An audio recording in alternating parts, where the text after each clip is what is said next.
और पिताजी इतने व्याकुल क्यों हो रहे हैं? तुम्हारा ये रूप, तुम्हारे ये वस्त्र। माँ, कदाचित आप दोनों को पता नहीं चला होगा, किंतु बाहर आंधी आई थी, उसी के कारण हमारा रूप ऐसा हो गया है। आंधी? ये तुम क्या कह रही हो? और अकेली आई हो? अकेले?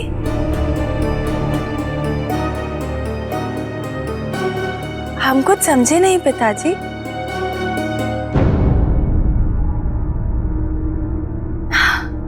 कदाचित आप जया विजया की बात कर रहे होंगे। हमने स्वयं उन दोनों को सुबह से नहीं देखा, हम तो अकेले उद्यान गए थे। हम जया विजया के बारे में नहीं पूछ रहे हैं, हमारा तात्पर्य तो तुम्हारे परिवार से था। परिवार? माँ, हमारा परिवार तो हमारे सामने है, फिर ये प्रश्न क्यों? आप क्या कह रही हैं माँ? सुनो, तुम दोनों जया विजया को हमारे कक्ष में भेज देना, हम अभी आते हैं।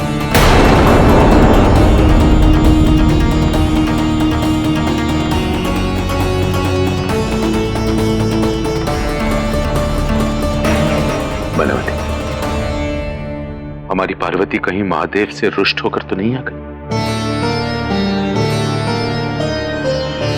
इसलिए उनके संदर्भ में कोई बात नहीं की। महादेव से रुष्ट तो हो सकती है, किंतु सुहागन का श्रृंगार ना करना ये उचित नहीं है। हम अभी जाकर उससे बात करते हैं।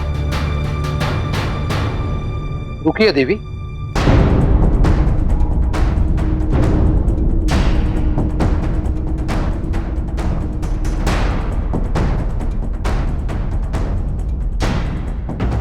पिताजी बताइए ना माँ कहाँ है? माता अवश्य ही आपके लिए कोई विशेष फल लेकर आ रही होगी, है ना प्रभु? तो माँ तो जानती है मुझे केवल उनके हाथों बने मोदक ही सबसे प्रिय है, और वो भी तो मुझे देखने के लिए व्याकुल होंगी। तो फिर वो फलों के लिए इतना समय क्यों लगाएंगी?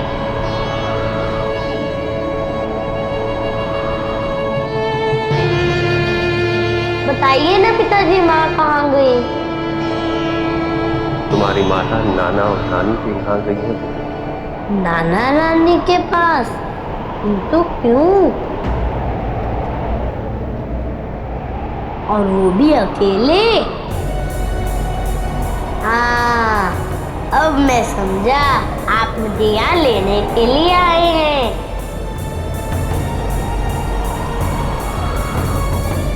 अर्थात अब मैं और आप भी नाना नानी के घर जाएंगे। मैं अभी तैयार होकर आता हूँ। गणेश,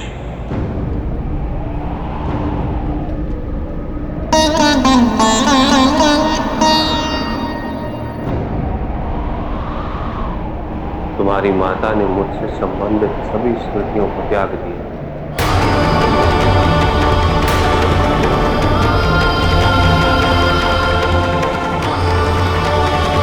वो हम सबको भूल चुकी है।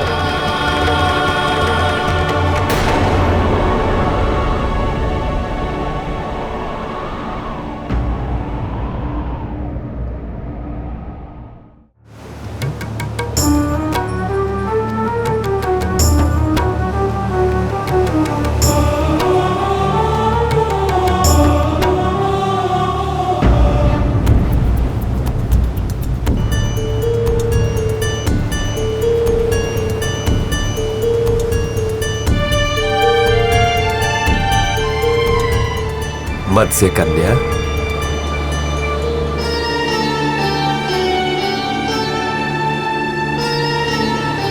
प्रणाम समुद्र देव। तुम्हारे माथे पे फैला ये तेज इस बात का सूचक है कि तुम्हें इस बार मातृत्व की पूर्ण अनुभूति होगी, अवश्य होगी। जी समुद्र देव, मैं नहीं चाहती पिछली बार की भांति कोई इन्हें हानि पहुंचाए, इसीलिए इन्हें जल में नहीं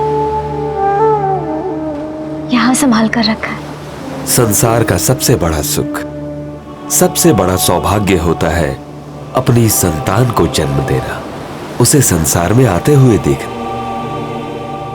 सब अच्छा ही होगा। मेरी शुभकामनाएं तुम्हारे साथ हैं।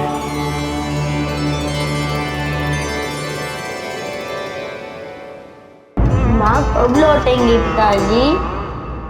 उन्हें समय लगेगा पुत्र। समय लगेगा? कितना समय लगेगा पिताजी?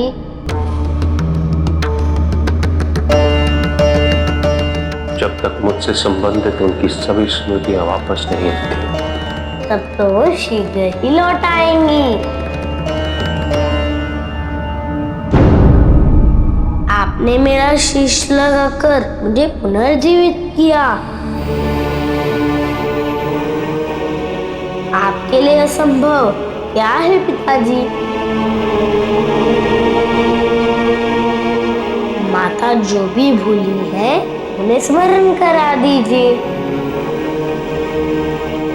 ये संभव नहीं है पुत्र।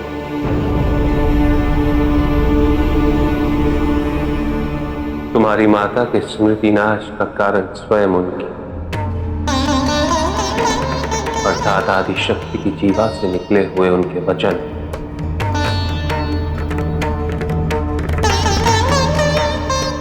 मैं अपनी शक्तियों का उपयोग कर उनके वचन की अवहेलना नहीं कर सकता। तुम्हारी माता ने स्वयं अपनी इच्छा से मेरे लिए अपने मन के द्वार बंद किए।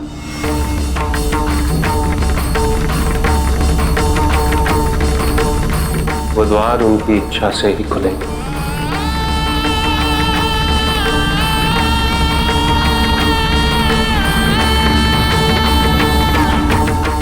आज अपने ही कक्ष में ऐसा क्यों प्रतीत हो रहा है जैसे हम यहाँ रहते ही ना हो?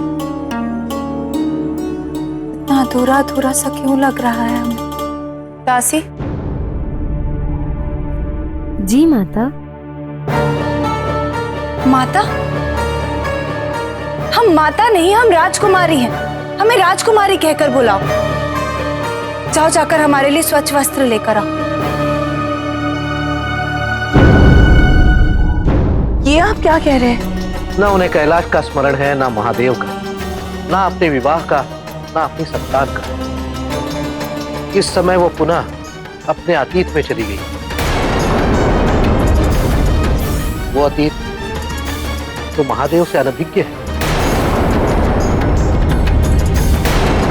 इसमें किसी का भी हस्तक्षेप या मध्यस्थता उचित नहीं है, क्योंकि इससे महादेव के लिए कठिनाइयां और भी बढ़ जाएंगी। जब तक वो यहाँ हैं, तब तक सब कुछ वैसे ही रहना चाहिए जैसे उनके विवाह से पूर्व हुआ करता था। वही वातावरण, वही सब कुछ। सबको यह स्पष्ट किया जाए कि महादेव का परिवार तथा कैलाश के संबंध में उनसे कोई भी बात न की जाए, कोई भी प्रश्न न पूछा जाए, क्योंकि ऐसे प्रश्न माता को और भी व्याकुल कर देंगे। विशेषतः जब वो उन प्रश्नों के उत्तर ढूंढना चाहेंगी और वो उत्तर उन्हें प्राप्त नहीं होंगे। ये कैसी परीक्षा ले रही है हमारी पुत्री? मत भूलिए देवी कि यदि आदिशक्ति ने ऐसा किया है तो इसमें उनका कोई बड़ा उद्देश्य निहित होगा।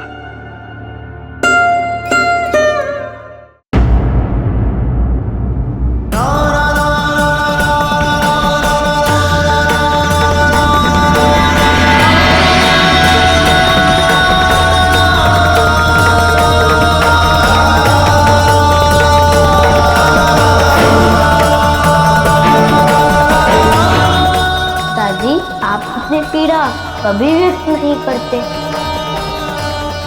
तो मैं जानता हूँ कि आप इतने अकेले हो गए हैं। आपके दुख का आभास है मुझे। अब मुझे ही कुछ करना होगा।